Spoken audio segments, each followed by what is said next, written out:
Saudara terkasih, berjumpa kembali dengan satu ayat sehari. Ayat hari ini diambil dari Injil Matius bab 13 ayat 39. Musuh yang menaburkan benih lalang ialah iblis. Waktu menuai ialah akhir zaman, dan para penuai itu malaikat. Saudara terkasih, dunia sejak awal mulanya selalu menyajikan pertarungan antara yang baik dan yang jahat. Dimulai dari Adam dan Hawa yang pada akhirnya memilih yang jahat. Demikian pula seterusnya. Banyak tokoh-tokoh Alkitab menghadapi pertarungan antara yang baik dan yang jahat. Ada yang tetap memilih sisi baik, tetapi banyak juga yang akhirnya jatuh dan menjadi jahat. Jika kita berada di sisi yang baik, kita akan memiliki suatu kerinduan supaya lalang itu dicabut dari ladang. Orang yang hidupnya baik, hatinya bersih dan suci, pasti seringkali berseru pada Tuhan, "Tuhan, kapankah kejahatan dicabut dari muka bumi ini?" Karakter orang sudah dapat terlihat dari kerinduan hatinya akan Tuhan. Orang benar pasti tersiksa ketika melihat kejahatan semakin merajalela, maka ia semakin rindu ingin bertemu Tuhan.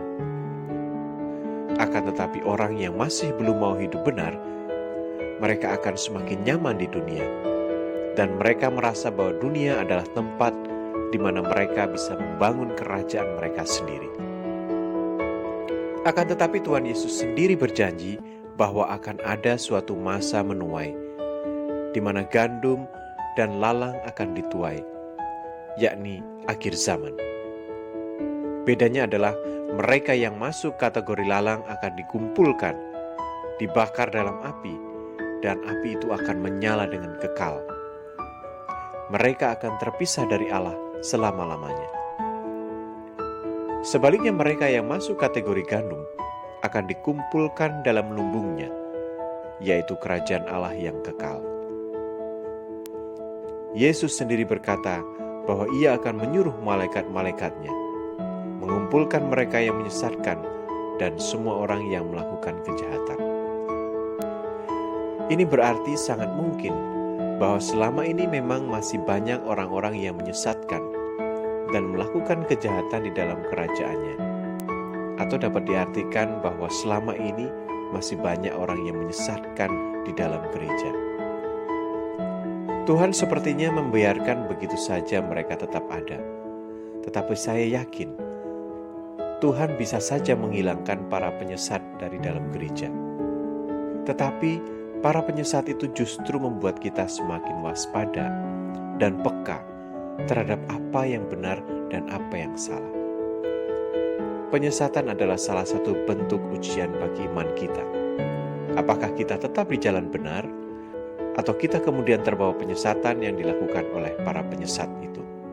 Dengan menganggap bahwa dosa itu wajar, maka sebenarnya kita secara tidak langsung sudah bisa menyesatkan orang lain.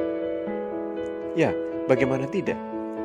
Jika kita masih hidup penuh dengan dosa, apalagi dengan dosa-dosa yang sangat terlihat, dan kita menganggap itu adalah kewajaran, maka ketika ada orang lain yang baru datang ke dalam gereja, melihat hidup kita, maka orang tersebut tidak akan terdorong untuk memiliki hidup yang kudus dan benar di hadapan Tuhan.